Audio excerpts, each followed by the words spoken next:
क्या आपने कभी सोचा है संपूर्ण ब्रह्मांड के स्वामी स्वयं श्री कृष्ण माखन चोरी क्यों करते थे? क्या उन्हें सच में माखन चाहिए था या इस लीला के पीछे छिपा है गहरा प्रेम रहस्य? इंद्रेश जी महाराज आज अपनी कथा में यही अद्भुत लीला सुना रहे हैं।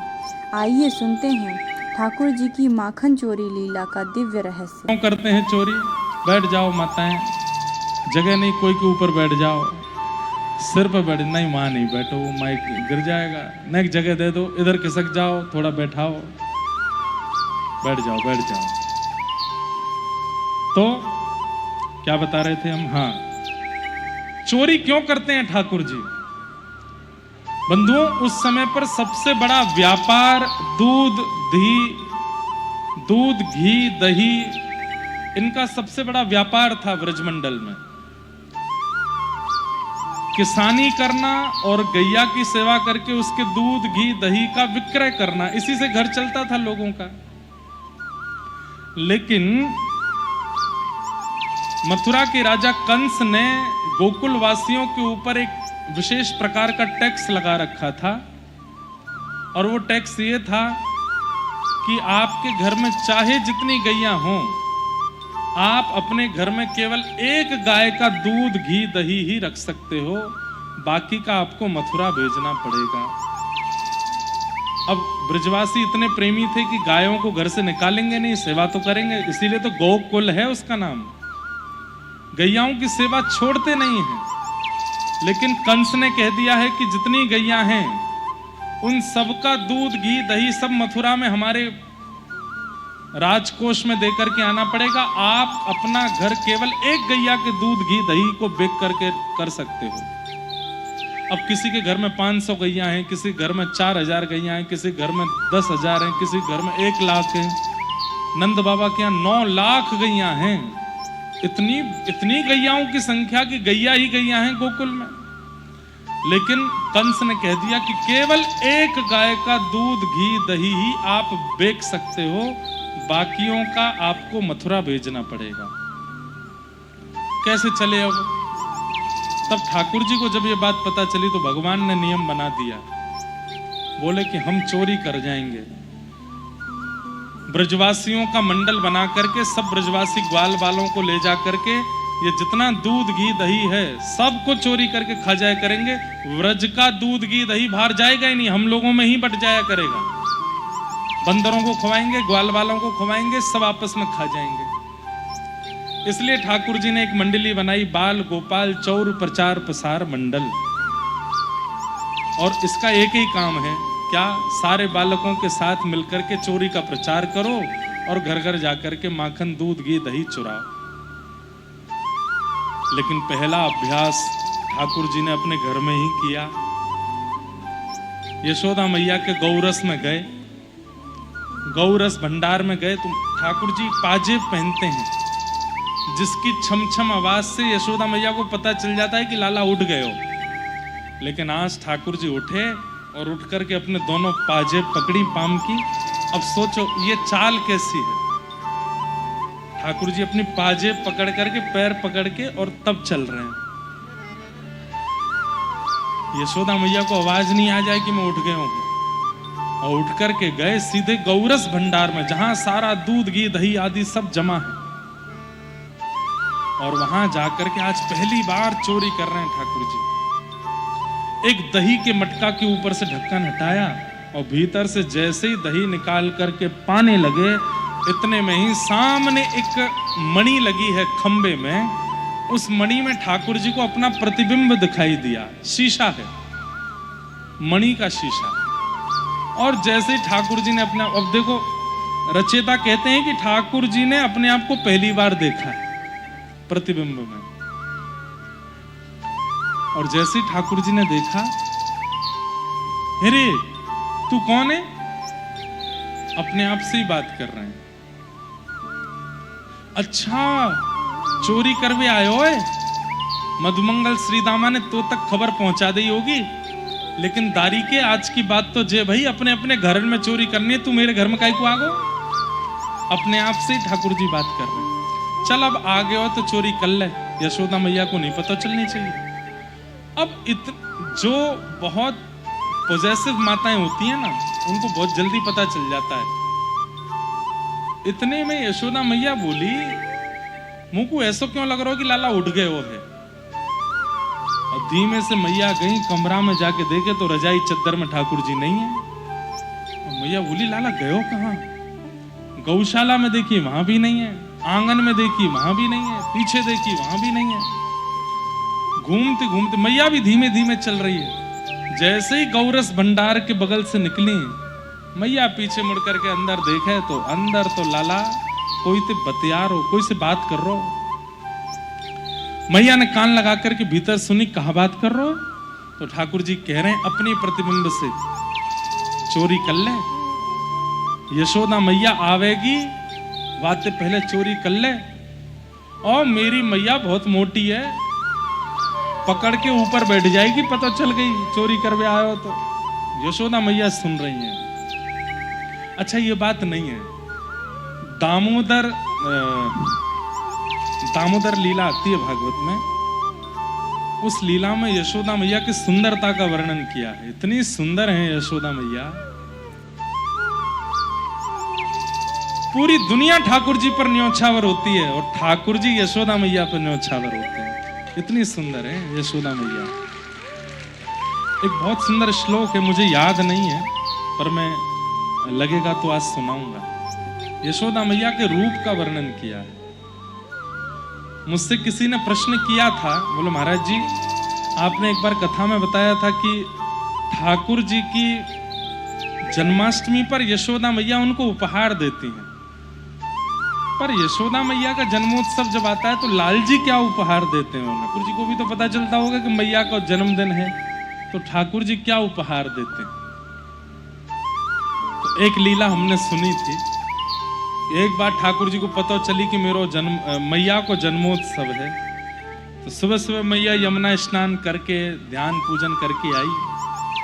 तो ठाकुर जी ने कहा कि ओ श्रीदामा को बहू बना लाए। श्रीदामा को साड़ी पहना करके, नथनी पहना करके, श्रृंगार करके, वाके गले में माला डाल के, और ठाकुर जी सेहरा पहन के, छोटे से लाला 4 वर्ष की अवस्था में, और श्रीदामा को घर में ले आए। मैया, यशोदा मैया बोली, हाँ लाला, मैया आज तेरा जन्मोत्सव है, देख तो को मैं कहा बधाई में लाया हो। बोले कहा लाया हो? इतने मैया निकल के आए, देख मैया तेरे का जो बहू लाया हूं, नई नवेली। मैया तेरे लाला ने ब्याह कर लियो, देख बहू आई है। मैया बोली, अरे कहां ते ले आयो? मैया बहुत सुंदर है, मुंह दिखा, या को मुंह दिखा। कौन है? मैया भी जाने वो उधम मचा रहा है। नहीं मैया, मुंह नहीं दिखाऊंगा। क्यों? तो को लज्जा होएगी अपने रूप पे, समझे? मैया तो को लज्जा होएगी, तो ते ज्यादा सुंदर बहू लेके आया हूं मैं। अच्छा नेक दिखा तो। बोले वाह के बदले मैया पहले मुंह का छू दे। बोले कहा चाहिए? बोले पहले अपनी गोद में बैठा। गोद में बैठ गए। मैया अब मुंह को हृदय से लगा ले। हृदय से लगा ली। अब मैया अपना दूध पिवाए दे मुंह को। बोले हम बे ब्याह करके आयो, ब्याह करके आके दूध पीवेगो मेरो? मैया दूध पिवाए दे। यशोदा मैया ने दूध पिवाए दियो। सब राजी है कि बोले अब मैया देख तो को अपनी बहू को रूप दिखाऊंगा। दिखा। श्रीदामा के 4 दिन पहले 2 दांत टूट गए थे आगे के। तो श्रीदामा ऐसा श्रृंगार करके आयो, जैसे ही घूंघट उठाए जोर से हंस गए श्रीदामा। सबरी हवा निकल गई मैया पे। मैया बोली अरे लाला मैं तो मूर्छित है कि गिर जाऊं। मैया देख ये तो श्रीदामा है, लेकिन तू मेरी एक बात सुन। बोले का बहू ऐसी चाहिए मुंह को, ऐसी चाहिए। ऐसे ठाकुर जी विनोद करते हैं, लेकिन मैं खोज रहा हूं अभी भी और कि यशोदा मैया का जन्मोत्सव, नंद बाबा का जन्मोत्सव, दाऊ दादा की छठ, बलदेव छठ, इन सब पर ठाकुर जी क्या करते थे वो सब लीलाएं सुनने और समझनी है। राधाष्टमी पर, राधाष्टमी के तो आते हैं कई भाव, पर नंद बाबा, यशोदा मैया और दाऊ दादा, इन सब के जन्मोत्सव पर लाल जी क्या करते हैं वो अभी ढूंढ रहा हूं। ऐसे ठाकुर जी आनंद करते हैं। तो यशोदा मैया बहुत सुंदर है। इतना सुंदर स्वरूप वर्णन करते हैं भागवतकार श्री यशोदा जी का। तो ठाकुर जी चोरी कर रहे हैं, अपने स्वरूप से कह रहे हैं चुपचाप खा के चलो जा, मेरी मोटी मैया बैठ जाएगी तो पे। इतने में मैया भीतर आई, लाला। और जैसे ही ठाकुर जी ने मैया की आवाज सुनी, अब तो सिट्टी पिट्टी गुम, पीछे मुड़ी, हाँ मैया, कहा कर रहा है तू? कछु ना, यहां कहा कर रहा हो भीतर? कछु ना मैया, ये तेरे हाथन में दही क्यों लगो है जी? बोले हाँ। सो ठाकुर जी बोले, मैया वो तेने मुंह को पद्मराग के कंगन पहना रखे हैं ना? बोले हाँ। सो धूप लगवे ते मुंह को कल बड़ी जलन है रही, तो मेरे एक सखा ने कही, दही में घी में या फिर मक्खन में हाथ डालवे ते जलन दूर रह जावे। अच्छा, बोले हम बे है कि जलन दूर? हाँ मैया, अब तो बढ़िया लग रहा है। और ये मक्खन तेरे मुंह पे कहां ते आयो? ये यहां क्यों लग रहा है मैया जे? बोले हाँ, वो तो अभी मक्खी बैठ गई मेरे मुंह पे, तो भाई उड़ावे के काज मैंने हाथ किया, सो यहां लग गए हो। लाला को कान पकड़ो मैया ने, अरे लाला झूठ बोले, चोरी करवे आ? बोले मैया धीमे। बोले कहा, मैं चोरी करवे नहीं आयो, चोरी करवे तो कोई और आयो। बोले कौन? पीछे खड़ा हो मैया, पीछे। कौन है पीछे? सो ठाकुर जी ऐसे घूम के अपने ही प्रतिबिंब को दिखाते हैं। बोले जे आयो मैया चोरी करवे। मैं तो याकू समझाए रहे हो कि चोरी करनो बड़ी गलत बात होवे, तू अपनो घर चलो जा, और मेरी मैया बड़ी प्यारी है, भोली भाली आ जावेगी तो को बहुत मारेगी। अच्छा बात बनावे, ये तेरो ही प्रतिबिंब है, कोई और ना है, जे तू ही है, तेरो ही शीशा है। अरे ना है मैया। बोल हाँ ये तू ही है, देख अब मैं भी दिख रही हूं यहां में। ठाकुर जी ने मैया देख, अरे हम बे मैया, अब तो तू भी दिख रही है, मैं नंद बाबा को बुला के लाऊं, वो दिखेंगे। बोले कहीं मत जावे, यहीं खड़ो रहे। फिर ठाकुर जी कहे, मैया ये कैसे, हम यहां में कैसे दिख रहे हैं? बोले हमारो प्रतिबिंब है।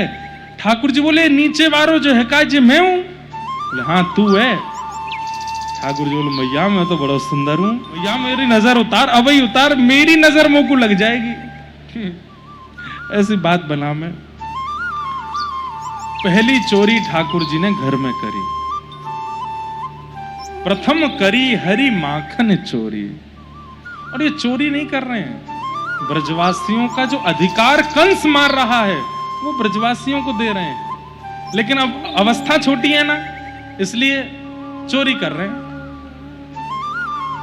दूसरे दिन ठाकुर जी ने अपने सब ग्वाल बालों से कही, बोले भैया घर में तो फेल है गए हम, अब बाहर करेंगे।